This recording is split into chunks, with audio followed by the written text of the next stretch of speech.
morning, good morning, good morning, good morning everyone! Sa Shiburi tayo nag-vlog. So for today, dahil ang taba-taba na natin bumalik Alindog program, my goodness.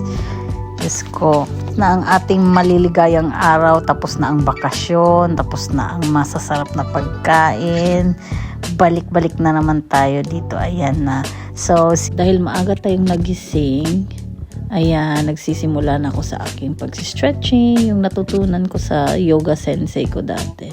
Ayan, so before mag-start, kailangan mag-stretch muna para iwas sa ngalay. Sobrang importante talaga yung mag-stretching para ma-warm up yung muscle mo. Ito yung routine ko talaga na ginagawa mga way back 3 years ago, yung sa ab workout. Kung isi-search nyo sa YouTube si Chloe Ting, yung 10-minute to ab workout niya, napaka-effective nun. Na-try ko na yun dati, dun nga gumanda yung chan ko dati.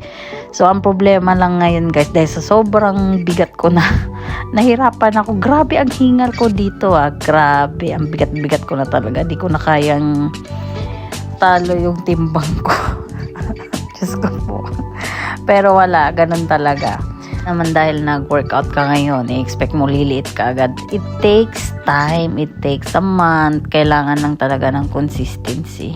At yun yung problema natin minsan may time na motivated ka, may time na ayaw mo mag-exercise. Pero ganun pa naman, kailangan natin tong gawin kasi sa ganitong industry, hindi pwedeng pabayaan natin ang ating sarili. So yun lang guys, bye!